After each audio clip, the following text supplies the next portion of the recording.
अस्सलाम वालेकुम नाजरीन। प्रोग्राम अज दी गल नाल मैं वा तुहाडा मेज़बान शाहिद सकलैन नर। तहरान ते वाशिंगटन दे दरमियान जिहड़ा एक पाकिस्तान ते कतर दी सालसी च होण वाला इस्लामाबाद मुआहदा अज उहदी जिहड़ा है वो तारीख आखिरी है और ख़त्म हो गया।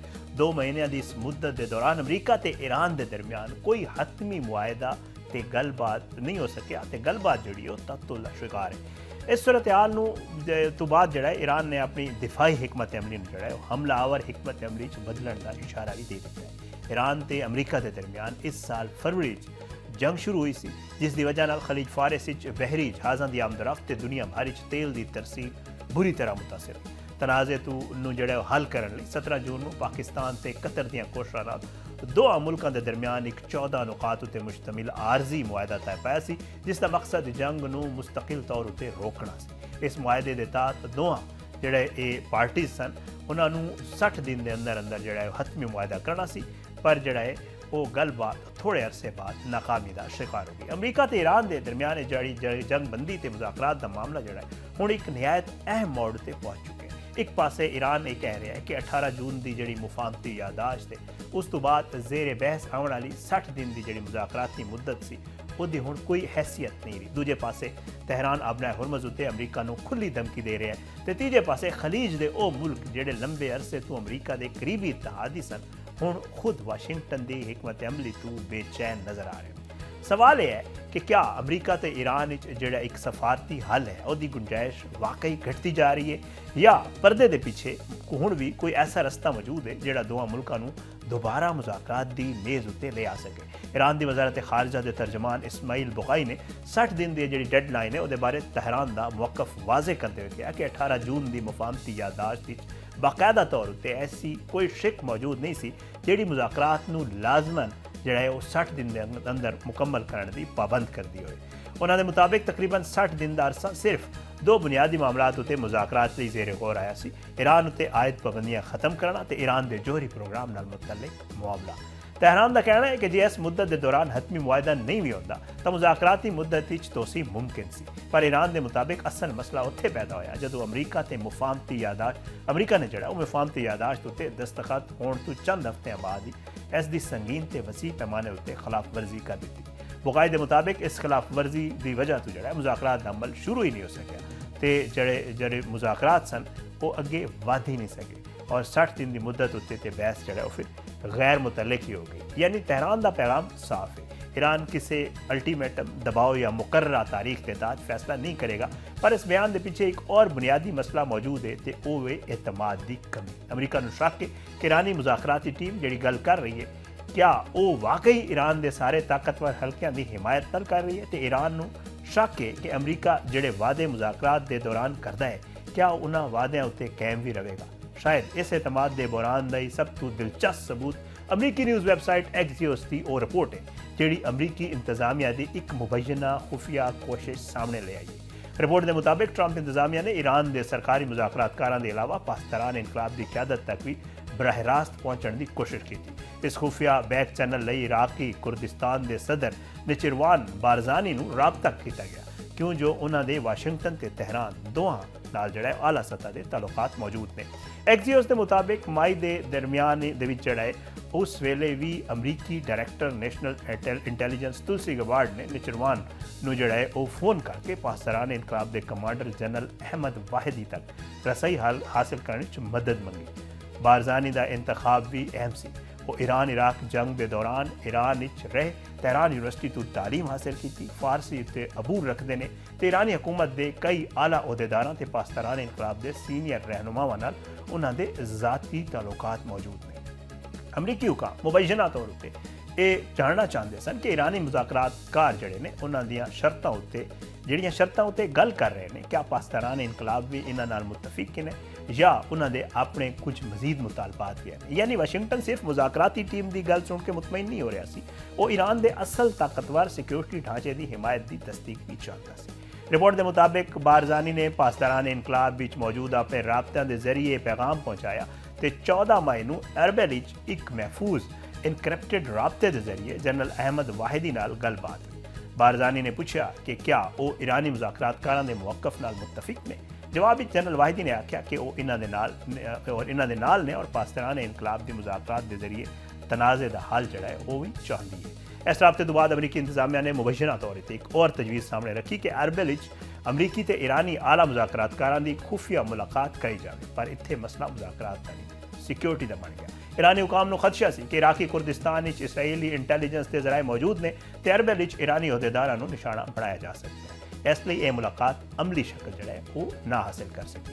ये पूरी कहानी दसदी है कि मुज़ाकरात दा रस्ता मुकम्मल बंद नहीं होया, पर उन्हां रस्तियां उत्ते इतमाद, सिक्योरिटी ते सियासी इख्तियार दे सवाल खड़े ने। तो जदों सफारती महाज उत्ते यह गैर यकीनी है, उदों फौजी महाज उत्ते बयानबाजी मजीद सख्त होंदी जा रही है। ईरानी फौज के सरबराह मेजर जनरल अमीर हातमी ने अमरीका को खबरदार किया है कि अपना हुरमज़ उत्ते कब्जा या कंट्रोल कायम करने की कोई भी कोशिश अमरीका को पछतावे उत्ते मजबूर कर देगी। उन्होंने मुताबिक ईरानी मुसल्ला अफवाज हर दुश्मनाना मनसूबे के मुकाबला करने लई मुकम्मल तौर पर तैयार ने ते मुल्क के मफादात की हिफाजत लई जरूरी कदम जरूर लैणगे। अपना हुरमज़ की अहमियत नूं सिर्फ ईरान ते अमरीका के फौजी तनाज़े तक महदूद नहीं किया जा सकता। यह खलीज फारिस नूं खलीज ओमान ते बहर अरब नाल मिलावण वाला एक अहम समुद्री रस्ता है जिथों आलमी सतह उत्ते तेल की एक वड्डी मिकदार मुंतकिल होंदी है। इसलिए जो हुरमज़ विच बहरी आमदरफ्त मुतासर होंदी तो उसका असर सीधा सीधा आलमी मार्केट विच पैंदा है ते हुण वही असर नज़र भी आ रहा है। अमरीका ते ईरान विच जिहड़े अमन मुज़ाकरात विच पेशरफ्त के इम्कानात घट होए ने ते अपना हुरमज़ विच बहरी जहाज़ां की आमदरफ्त सुस्त पई है। उसदे कारण जिहड़ा तेल दीयां कीमतां पिछले हफ्ते के इजाफे तो बाद भी बुलंद सतह उत्ते ने। रॉयटर्स के मुताबिक पीर नूं ब्रेंट जिहड़ा खाम तेल है वो तकरीबन $88.55 फी बैरल तो जदों कि अमरीकी वेस्ट टेक्सास इंटरमीडिएट जिहड़ा है वो तकरीबन $82.26 फी बैरल उत्ते सी। दोवां जिहड़ा है आलमी बेंचमार्क पिछले हफ्ते तकरीबन 5% तो वध जिहड़ा है वो ये दोवें महंगे हुए हैं। तेल दी कीमतां इस इजाफे दे पिछे अपना हुरमज़ विच जिहड़ा है वो अबूज़ैबी नेशनल ऑयल कंपनी के जेर इंतजाम टैंकरां उत्ते हमले ते सऊदी अरामको दी एक रिफाइनरी उत्ते हमला भी जिहड़ा है वो अहम अवामिल सन। पर आलमी मार्केट की असल तशवीश हुण यह है कि जे अमरीका ते ईरान विच मुज़ाकरात दोबारा शुरू ना होए तो हुरमज़ विच रुकावट मजीद वधी तो आलमी तेल सप्लाई उत्ते कितना एक असर पै सकता है।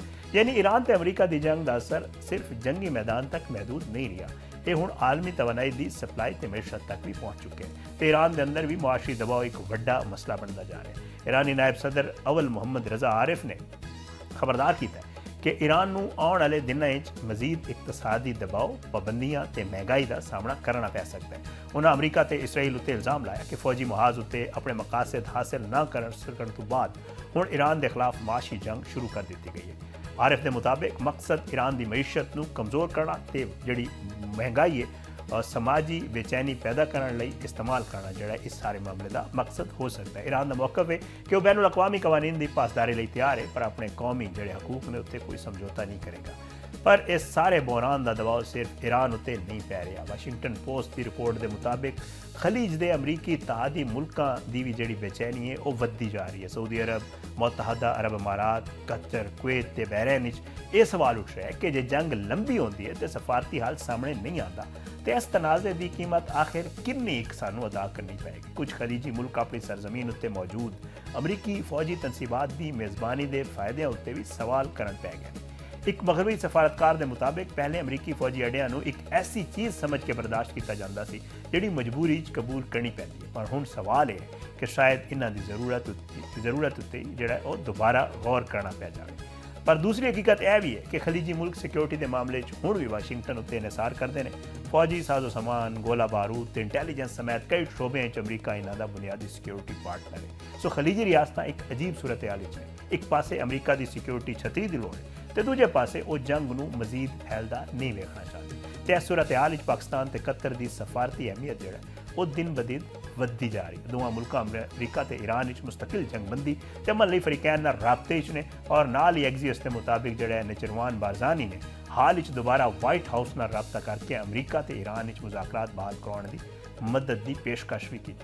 और हुण जिहड़ा असल सवाल सिर्फ 60 दिन की डेडलाइन का नहीं, असल सवाल यह है कि क्या अमरीका ते ईरान विच एतमाद की एक कमी खत्म हो सकती है, क्या खुफिया बैक चैनल जिहड़ा है दोबारा खुल सकता है और क्या पाकिस्तान, कतर या कोई होर साले दोवां फरीकां नूं मुज़ाकरात दी मेज़ उत्ते वापस लिया सकता है। तो सब तो वड्डा सवाल कि अपना हुरमज़ की कशीदगी सफारती हालत जिहड़ा है वो जन्म देगी या इस तो होर वड्डा फौजी ते माशी बुरान जो है कोई होर ही पैदा होएगा, क्योंकि अगला कदम सिर्फ तेहरान ते वाशिंगटन का मामला नहीं होएगा। अपना हुरमज़ विच हुण जिहड़ा है होने वाला एक वाक़या जिहड़ा है तेल की आलमी कीमत बदल सकता है। तेल की कीमत इजाफा दुनिया भर की महंगाई को मुतासर कर सकता है तो जंग का मजीद फैलाव पूरे खलीज की सिक्योरिटी सूरत हाल में तब्दील कर सकता है। सो ये सारा मामला जो है वो मुज़ाकरात के रस्ते के हवाले नाल है, क्या वो बंद होया या खुला है या सिर्फ नज़र नहीं आ रहा, तो जो परदे के पीछे कोई गलबात हो रही है तो वो जंग में रोक सकती है या नहीं। अज के प्रोग्राम इन्होंने सारे मामलों पर गल करेंगे। सारे नाल मौजूद होंगे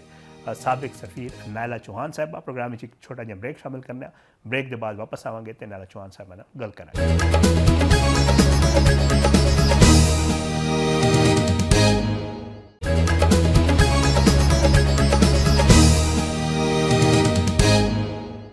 वेलकम बैक नाजरीन। प्रोग्राम की इस गल करने ईरान अमरीका ताज़ा तरीन सूरत हाल के हवाले नाल साडे नाल मौजूद ने साबिक सफ़ीर नायला चौहान साहबा। बहुत बहुत शुक्रिया नायला साहबा, तुसीं प्रोग्राम में शिरकत की। सब तो पहले ये दस दो कि मौजूदा सूरत हाल क्या है? डेडलॉक है, मुज़ाकरात हो रहे हैं, कोई गलबात बैकडोर डिप्लोमेसी चल रही है? तुहाडा क्या तजिया है कि मामलात किहड़े पासे जाते नज़र आ रहे हैं ईरान अमरीका सूरत हाल नूं लैके? देखियो जी, बहुत शुक्रिया पहले तो अपने प्रोग्राम में मैं दावत करने दा। जी इस वेले कोई हालात इतने चंगे नहीं ने। ट्रंप साहब जेड़े ने वो इस वेले दो दिलियां विच है ने। एक्टिव जंग उस तरह नहीं हो रही, ठीक लेकिन इसका मतलब ये नहीं कि जंग खत्म हो गई है। ते ईरान जेड़ा है उसनू भी हौसला अफजाई हो गई थी है ते वो समझदा है कि ये वेला जी है ज़रब लाओ दुश्मन नू ते सही उन्हां दा जेड़े हदफ ने वो हासिल हो जा सन। अगर इस वेले ढिले पै गए तो फिर अगे नहीं कुछ कर सकसन। ते इस वास्ते ईरान दे जेड़े ठीक है। तरीका है वो भी बहुत ज़्यादा जेड़ा है वो है वे, मतलब उन्होंने अपना स्टैंड बड़ा सख्त कर दिता था। ते अमरीका जेड़ा है इस वेले वो ज़रा खामोश है, लेकिन मसला ये वे कि इजराइल जेड़ा है सही वो इस वेले बहुत औखा है, क्योंकि उत्थे इलेक्शन होने वाले ने। नेतन्याहू नू अपनी सियासी मुस्तकबिल जेड़ा तारीख लग रहा है ते वो समझदा है कि अगर उसने इत्थे तखरीबकारी ना की ते वो सीट हार जासी, और अगर वो सीट हार गया तो वो सीधा जेल जासी। जी ते जेल जाण तो बचण वास्ते उसनू अपनी सीट जरूरी है, और सीट वास्ते उसनू कत्लो गारत करना जरूरी है। ते इस वास्ते जेड़ा है कुछ पता नहीं किस वेले ये फिर शुरू हो जाए, क्योंकि तुहानू पता है कल जेड़ा है उन्हां दा जेड़ा मुआहदा सी वो खत्म हो गया है। और इस ठीक मुआहदे दे खत्म होने तो पहले कोई ऐसी खास जेड़ी है वो सियासी निगोशिएशन नहीं जी हुईयां। जी कह रहे हैं कि ट्रैक 2 हो रही है, लेकिन कोई ऐसा मुस्बत गल नहीं है जिसको तुसी दस सको कि भैया ये इन्हां दा अंडरस्टैंडिंग होई दी है, इन्हां दा कोई जेड़ा आपस विच समझौता होया है वो नज़र नहीं आ रहा। तो इस वास्ते मैं ज़रा इस विच मुहतात रहांगी, क्योंकि आने वाले दिनों का कुछ पता नहीं। नाला साहब, खबर ने कि जेडे खलीजी ममालिक ने मायूस ने अमरीका की सिक्योरिटी को, और हुण ते सवालात सामने आन पै गए ने जेडे अमरीकी बेसिस मौजूद ने खलीजी ममालिक विच। मुस्तकबिल के नज़र आ रहा तुहानू अमरीका दा एज इत्तेहादी इस जेडे खलीजी ममालिक ने उन्हां दे नाल? देखो, गल तुहाडी बिल्कुल सुना आने सही है, क्योंकि जब बेसिस जी अमरीका ने इत्थे खोलियां सन ते इन्हां नू भुलेखा सी कि भावें इन्हां दे तहफ़ुज़ वास्ते ने, लेकिन इस जंग ने जेड़ा है वाज़े कर दिता कि ये खलीजी ममालिक दे तहफ़ुज़ वास्ते नहीं सी, ये इजराइल दे जेड़े ठीक मुफाद वास्ते सी।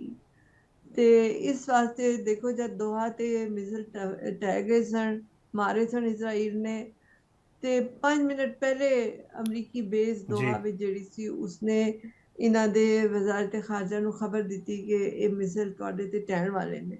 सही अगर वो वाकई इत्थे हिफाजत करने वाले होंदे ते वो मिसल पहले इंटरसेप्ट कर देंदे, जेह्ड़े नहीं कीते उन्हां। ते उस दे बाद जेह्ड़ा है गल्फ कंट्रीज़ जेह्ड़ी ठीक खलीजी है। ममालिक ने इन्हां कोलों काफ़ी बदज़िन ने। ते उन्होंने हुण इन ट्रंप साहब नू अपने तौर ते ਮਤਲਬ ਅਕੋਰਡਿੰਗ ਟੂ ਦ ਰਿਪੋਰਟਸ ਦਰਖਾਸਤ ਕੀਤੀ ਹੈ ਕਿ ਤੁਸੀਂ ਸਾਡੇ ਘਰਾਂ ਵਿੱਚ ਬਹਿ ਕੇ ਈਰਾਨ ਨਾਲ ਜਿਹੜਾ ਉਹ ਤੁਸੀਂ ਖੱਪ ਨਾ ਪਾਓ, ਸਹੀ ਕਿਉਂਕਿ ਸਾਡੇ ਤੇ ਬੰਬ ਪੈ ਰਹੇ ਨੇ, ਸਾਡੀ ਇਕਤਸਾਦੀ ਹਾਲਤ ਜਿਹੜੀ ਉਹ ਖਰਾਬ ਹੋ ਰਹੀ ਹੈ, ਸਾਡੀ ਮੁਆਸ਼ੀ ਹਾਲਤ ਖਰਾਬ ਹੋ ਰਹੀ ਹੈ। ਤੇ ਤੁਹਾਡੇ ਵਾਸਤੇ ਅਗਰ ਤੁਸੀਂ ਸਾਡੇ ਵਾਸਤੇ ਨਹੀਂ ਜਾਨ ਮਾਰਦੇ ਤੇ ਅਸੀਂ ਵੀ ਆਪਣੇ ਘਰ ਤੁਹਾਡੇ ਵਾਸਤੇ ਨਹੀਂ ਜਲਾ ਸਕਦੇ, ਤੁਸੀਂ ਜਿਹੜਾ ਇੱਥੋਂ ਆਪਣਾ ਬੋਰੀਆ ਬਿਸਤਰ ਚਾਹ ਲਓ। ਜੀ ਤੇ ਉਹਨਾਂ ਨੇ ਫਿਰ ਉੱਥੋਂ ਚਾਹ ਕੇ ਜਾਰਡਨ ਲੈ ਗਏ, ਲੇਕਿਨ ਜਾਰਡਨ ਤੇ ਫਿਰ ਈਰਾਨ ਨੇ ਅਟੈਕ ਕੀਤਾ ਦੱਸਣ ਵਾਸਤੇ ਕਿ ਤੁਸੀਂ ਜਿੱਥੇ ਵੀ ਜਾਓ ਇਸ ਖਿੱਤੇ ਵਿੱਚ ਹੋ ਤੇ ਤੁਹਾਡੀ ਜਿਹੜੀ ਹੈ ਨਾ ਬਚਤ ਨਹੀਂ ਹੈ ਜਦ ਤੱਕ ਇਹ ਮਸਲਾ ਸਹੀ ਖਤਮ ਨਹੀਂ ਕਰਦੇ, ਤੁਸੀਂ ਜੰਗ ਖਤਮ ਨਹੀਂ ਕਰਦੇ। ਜੰਗ ਬੰਦੀ ਹੋਰ ਚੀਜ਼ ਹੁੰਦੀ, ਜੰਗ ਖਤਮ ਕਰਨਾ ਹੋਰ ਹੁੰਦੀ ਹੈ। ਅਮਰੀਕਾ ਔਰ ਇਜ਼ਰਾਈਲ ਚਾਹ ਰਹੇ ਸਨ ਕਿ ਜੰਗ ਬੰਦੀ ਹੋ ਜਾਵੇ, ਇਹਨਾਂ ਨੂੰ ਟਾਈਮ ਮਿਲ ਜਾਵੇ, ਇਹ ਆਪਣੇ ਅਸਲਾਹ ਦੁਬਾਰਾ ਜਿਹੜਾ ਉਹ ਇਕੱਠੇ ਕਰ ਸਕਣ ਔਰ ਫਿਰ ਦੁਬਾਰਾ ਇੱਕ ਜ਼ਿਆਦਾ ਜਿਹੜੀ ਹੈ ਮੌਲਿਕ ਕਿਸਮ की जंग शुरू कर सकन, लेकिन ईरान ने यह मौका इन्हों नहीं दिता। तो इस वास्ते हुण अमरीका भी जरा मुश्किल विच है और इजराइल भी बहुत मुश्किल विच है। ਨਾਲਾ ਸਾਹਿਬ ਇੱਕ ਜਿਹੜਾ ਹੈ ਉਹ ਸਟੋਰੀ ਸਾਹਮਣੇ ਆਈ ਹੈ ਕਿ ਜੀ ਪਾਸਦਾਰਾਨ ਇਨਕਲਾਬ ਨਾਲ ਅਮਰੀਕਾ ਨੇ ਇੱਕ ਵਕਤ ਵਿੱਚ ਡਾਇਰੈਕਟ ਰਾਬਤਾ ਕਰਨ ਦੀ ਕੋਸ਼ਿਸ਼ ਵੀ ਕੀਤੀ ਸੀ ਇਰਾਕ ਦੇ ਥਰੂ, ਔਰ ਜਿਹੜਾ ਉਹਨਾਂ ਦੀ ਕਿਸੇ ਹੱਦ ਤੱਕ ਗੱਲਬਾਤ ਵੀ ਹੋਈ ਸੀ। ਖਬਰ ਹਕੀਕਤ ਲੱਗਦੀ ਹੈ ਤੁਹਾਨੂੰ? क्या वाकई अमरीका ਜਿਹੜਾ ਹੈ ਉਹ ਕਰ ਰਿਹਾ ਸੀ, ਇਤਮਾਦ ਦੀ ਕਮੀ ਸੀ, ਵਜ੍ਹਾ ਕੀ ਬਣਦੀ ਹੈ ਔਰ क्या वाकई ਇਹ ਖਬਰ ਹਕੀਕਤ? देखो दुश्मन ਜਿਹੜਾ ਹੈ ਨਾ ਉਹ ਹਮੇਸ਼ਾ ਅਨਹੋਣੀ ਗੱਲਾਂ ਕਰਦਾ ਹੈ ताकि लोग घबरा के डर जान। ਜਿਹੜਾ ਉਹ ਜਿਸ ਤਰ੍ਹਾਂ ਕਹਿੰਦੇ ਨੇ ਜਿਹੜਾ ਡਰ ਗਿਆ ਉਹ ਮਰ ਗਿਆ, ਉਹ बेसिकली बहुत ज़्यादा झूठ, बहुत ज़्यादा फरेब, बहुत ज़्यादा डिसइंफॉर्मेशन, बहुत ज़्यादा मिस इन्फॉर्मेशन फैली गई। अमरीका कह रहा है कि जी ईरान में कोई फैसला करने वाला ही नहीं है, लेकिन ईरान दे देखो तुसी सारे फैसले सही हो रहे ने, अमरीका में कोई फैसला नहीं हो रहा। ते कि अमरीका का क्या मसला होया है इस वेले, क्योंकि ट्रंप साहब मिड टर्म पोल भी जाना चाह रहे ने, उस वास्ते वो बहुत मसरूफ ने। और जिस वेले आए सन ते उन्हां दा नारा सी कि मैं वाहिद सदर हो सा जेड़ा जंग बंदियां करा सी, जेड़ा जंगा मुका सी, जेड़ा जंगा दे खिलाफ है।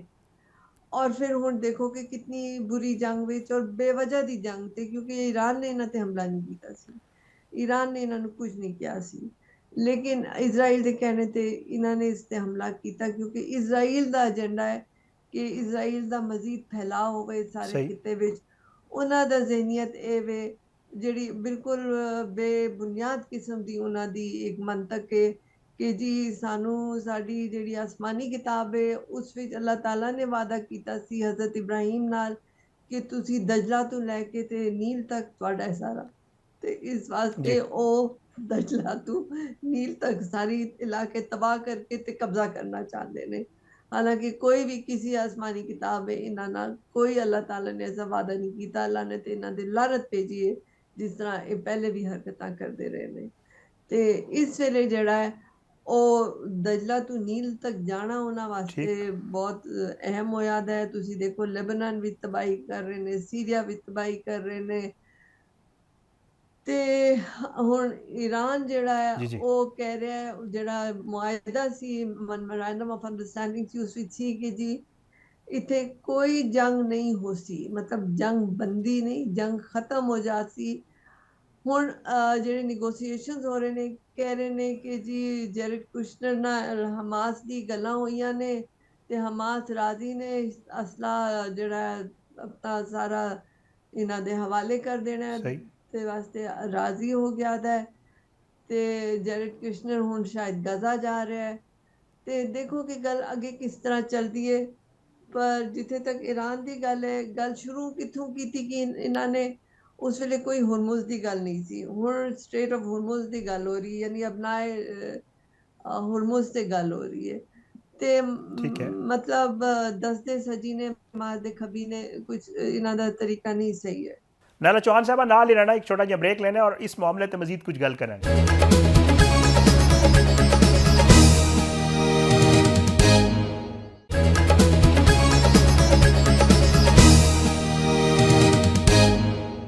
वेलकम बैक नाजरीन, साडे नाल मौजूद ने साबिक सफ़ीर नायला चौहान साहिबा। अच्छा, जंग की अगर गल करिए नायला साहिबा, तो सामने यह आ रहा है कि एक पासे दसिया जा रहा है पाकिस्तान इनकलाब कह रही कि 80% के आस पास जो साडा असला महफूज है। नाल जो अमरीकी जोड़े नशरियाती इदारे ने वो खबर देंगे ने कि अमरीका के जोड़े ज़खायर सन असले तो घट हो गए और मामला जोड़ा है वो खराब होता जा रहा है। तो ये दसो कि जी हिकमत अमली सी ईरान की कि जी अमरीका का ज़्यादा तो ज़्यादा जो है असला इस्तेमाल कराया जाए, क्या वो हिकमत अमली ईरान की कामयाब रही है? देखो, इसका कहना कबल वक्त है, क्योंकि जी अमेरिका भी कोई ऐसा सच नहीं कह रहा। मेरा नहीं ख्याल इतना जल्दी उन्होंने सारा कुछ जड़ा वो खत्म हो गया उसी उन्होंने जड़ा जो कह रहे ने हमेशा वो सच नहीं होता। ਤੁਸੀਂ ठीक ਜੰਗੇ ਦੋਵਾਂ ਅਜ਼ੀਮ ਵਿੱਚ ਵੀ ਦੇਖ ਲਓ, ਜੰਗੇ ਅਵਲ ਅਜ਼ੀਮ ਵਿੱਚ ਵੀ ਦੇਖ ਲਓ, ਇਹ ਕਦੇ ਪੂਰੀ ਗੱਲ ਨਹੀਂ ਦੱਸਦੇ। ਔਰ ਇੱਥੇ ਵੀ ਜਿਸ ਵੇਲੇ जी ਪਾਕਿਸਤਾਨ ਦੀ ਸਾਲਸੀ ਤੋਂ ਪਹਿਲੇ ਓਮਾਨ ਸਾਲਸੀ ਕਰ ਰਿਹਾ ਸੀ, ਤੇ ਓਮਾਨ ਨੇ ਇਹਨਾਂ ਨੂੰ ईरान ਨੂੰ ਸਾਰੀ ਗੱਲਾਂ ਤੇ सही ਰਾਜ਼ੀ ਕਰ ਲਿਆ ਸੀ, ਨਿਊਕਲੀਅਰ ਤੇ ਵੀ ਰਾਜ਼ੀ ਕਰ ਲਿਆ ਸੀ। ਤੇ ਜਦ ਓਮਾਨੀ ਵਜ਼ੀਰ ਖਾਰਜਾ ਗਏ ਵਾਸ਼ਿੰਗਟਨ ਦੱਸਣ ਵਾਸਤੇ ਕਿ ਜੀ ईरान ਤੇ ਨਿਊਕਲੀਅਰ ਤੇ ਵੀ ठीक है। ਰਾਜ਼ੀ ਹੋ ਗਿਆ ਹੈ, ਜੰਗ ਵਾਸਤੇ ਖਤਮ ਕਰਨੇ ਵਾਸਤੇ, ਜੰਗਬੰਦੀ ਵਾਸਤੇ ਰਾਜ਼ੀ ਹੋ ਗਿਆ ਹੈ। ਤੇ ਐਨ ਉਸ ਵਕਤ ਇਜ਼ਰਾਈਲ ਔਰ ਅਮਰੀਕਾ ਨੇ ਮਿਲ ਕੇ ਹਮਲਾ ਕਰ ਦਿੱਤਾ ईरान ਤੇ, ਜਿਸ ਨਾਲ ਓਮਾਨੀ ਨੂੰ ਵੀ ਉਹਨਾਂ ਝੂਠਾ ਕੀਤਾ, ਕਿਉਂਕਿ ਓਮਾਨੀ ईरान ਨੂੰ ਇਹ ਤਸੱਲੀ ਦੇ ਕੇ ਗਿਆ ਸੀ ਕਿ ਬਹੁਤ ਸ਼ੁਕਰੀਆ, ਤੁਸੀਂ ਸਾਰੀ ਗੱਲਾਂ सही ਤੇ ਰਜ਼ਾਮੰਦ ਹੋ ਗਏ ਤੇ ਉੱਥੇ ਜਾ ਕੇ ਮੈਂ ਸੁਲਹਨਾਮਾ ਕਰਾ ਕੇ ਇੱਥੇ ਅਮਨ ਆ ਜਾਤੀ। ਲੇਕਿਨ ਅਮਰੀਕਾ ਨੇ ਓਮਾਨ ਨੂੰ ਵੀ ਜਿਹੜਾ ਉਸਦੀ ਮਤਲਬ ਮਿੱਟੀ ਪਲੀਤ ਕੀਤੀ। ਉਸ ਦੇ ਬਾਅਦ ਫਿਰ ਓਮਾਨ ਜਿਹੜਾ ਹੈ ਸਾਲਸੀ ਵਿੱਚੋਂ ਨਿਕਲ ਗਿਆ। ਫਿਰ जी ਪਾਕਿਸਤਾਨ ਨੇ ਸਾਲਸੀ ਕੀਤੀ, ਅਲਹਮਦੁਲਿਲਾ ਕਾਮਯਾਬੀ ਨਾਲ ਕੀਤੀ। ਲੇਕਿਨ ਇਸ ਵੇਲੇ ਜਿਹੜਾ ਹੈ ਕੁਝ ਪਤਾ ਨਹੀਂ ਹੈ, ਕਿਉਂਕਿ ਕੁਸ਼ਨਰ ਜਿਹੜਾ ਹੈ ਉਹ ਨੇਤਨਯਾਹੂ ਨਾਲ ਵੀ ਮੁਲਾਕਾਤ ਕਰਨੇ ਜਾ ਰਿਹਾ ਹੈ, ਹਮਾਸ ਨਾਲ ਵੀ ਕਰਨੇ ਜਾ ਰਿਹਾ ਹੈ। ईरान कह रहे कि इतने सारी जंग बंद हो जाए, यानी कि हमास भी, हिजबुल्ला भी, हूती भी, ठीक जितने उसके प्रॉक्सीज ने उन्हां नाल सारी जंगा खत्म हो जा।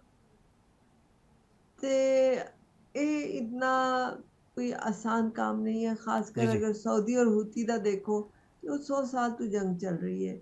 ਤੇ ਹੁਣ ਇਸ ਵੇਲੇ ਜ਼ਿਆਦਾ ਗੰਭੀਰ ਹੋ ਗਈ ਹੈ, ਕਿਉਂਕਿ ਸਾਊਦੀ ਅਰੇਬੀਆ ਨੇ ਹੁਰਮੁਜ਼ ਵਿੱਚ ईरान ਦੀ ਵਜ੍ਹਾ ਨਾਲ ਉਹਨਾਂ ਨੂੰ ਕੋਈ ਜ਼ਿਆਦਾ ਇਤਬਾਰ ਨਹੀਂ ਸੀ ਕਿ ਇੱਥੋਂ ਆਰਾਮ ਨਾਲ ਇਹਨਾਂ ਦਾ ਤੇਲ ਬਾਹਰ ਆ ਸੀ।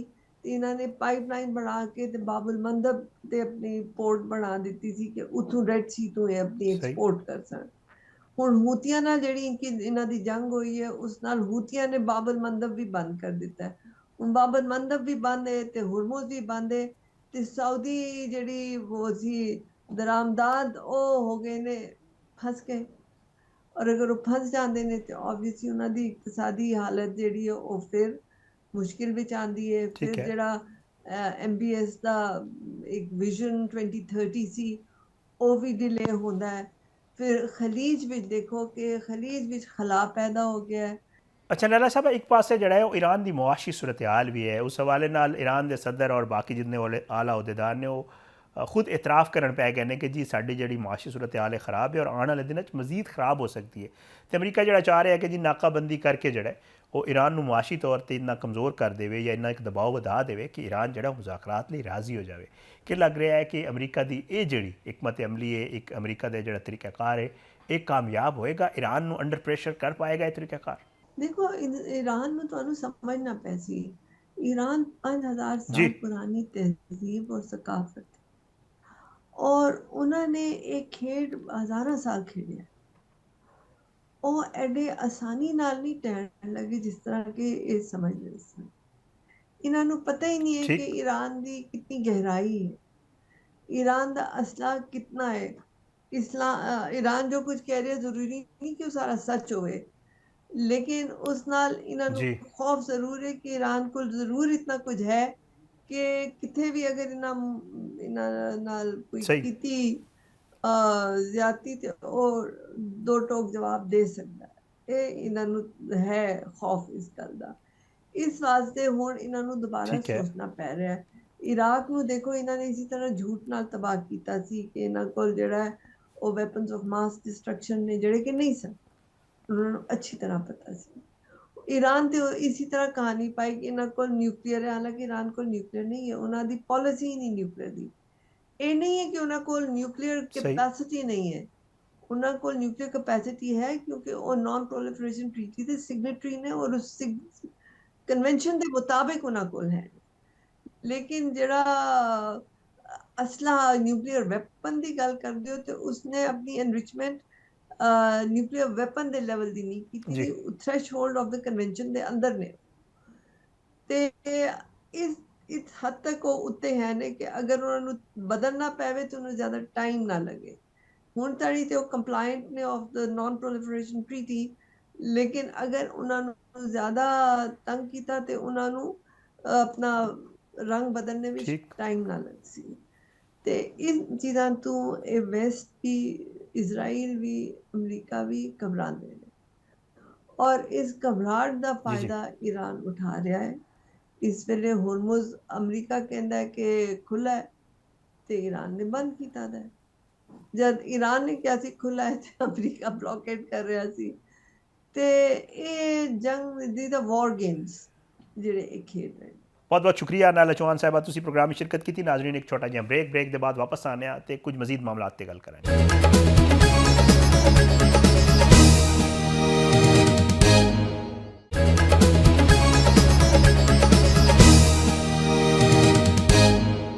वेलकम बैक नाजरीन, और प्रोग्राम के इस हिस्से गल करने जरा खालिस्तान रेफरेंडम के हवाले नाल। इंडियाना पुलिस जिहड़ा कि अमरीका का एक इलाका है, उहदे विच खालिस्तान रेफरेंडम होया और मींह के बावजूद जिहड़ा सिख बरादरी की एक वड्डी तादाद जिहड़ा उत्थे शिरकत की। अमरीकी रियासत इंडियाना के शहर Indiana police which Sikh for justice की जेर निगरानी खालिस्तान के क्याम की जिहड़ा एक उन्हां दी एक मुतालबा है, उहदे हवाले नाल रेफरेंडम कराया गया। मुंतजमीन के मुताबिक इस रेफरेंडम विच मुख्तलिफ शहरों ते रियासतों तो सिख बरादरी के लोगों की एक वड्डी तादाद जिहड़ा उन्होंने शिरकत की। और रेफरेंडम के दौरान जिहड़ा है वो बारिश हुई और उसके बावजूद भी वोटिंग का सिलसिला जिहड़ा जारी रहा तो औरतों ते बच्चों समेत वड्डी तादाद विच लोग जिहड़ा वोट पाने लई जिहड़ा पोलिंग स्टेशनों ते मौजूद रहे।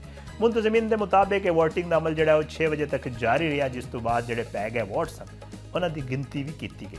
तकरीब के दौरान खालिस्तान के हक च नारे लाने के नाल कश्मीर की आज़ादी के हक च भी नारे लाए गए। इस मौके उत्ते फ्रेंड्स ऑफ कश्मीर की चेयरपर्सन गजाला हबीब ने खिताब किया। उन्होंने दस्सिया कि तकरीब में स्टेज तो खिताब करने वाली वाहिद गैर सिख मुकर्रर सन ते उन्होंने खिताब के दौरान कश्मीर की आज़ादी के हक च नारे भी लाए गए। अमरीकी रियासत इंडियाना पुलिस खालिस्तान पंजाब आज़ादी रेफरेंडम के मौके उत्ते गुरपवंत सिंह पन्नू ने शिमला नूं डेमोक्रेटिक रिपब्लिक ऑफ खालिस्तान का दारुल हुकूमत करार दिता। रेफरेंडम के अख्ताम उत्ते गुरपवंत सिंह पन्नू ने वीडियो लिंक के जरिए खिताब करते हुए खालिस्तान का नक्शा भी जारी किया तो आख्या कि सिख फॉर जस्टिस खालिस्तान के क्याम लई पुरअमन ते बैलेट के जरिए जमहूरी अमल लई पुरअज़म है।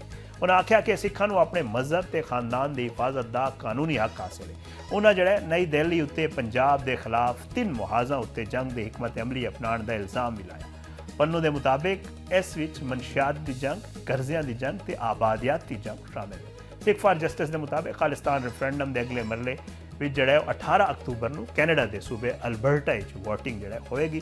पन्नू ने दावा किया कि मनशियात के जरिए पंजाब के नौजवानों को तबाह किया जा रहा है, जदों कि जरी कर्जियां ते माली मुश्किलात की वजह नाल सिख किसान खुदकुशियां करने ते मजबूर ने।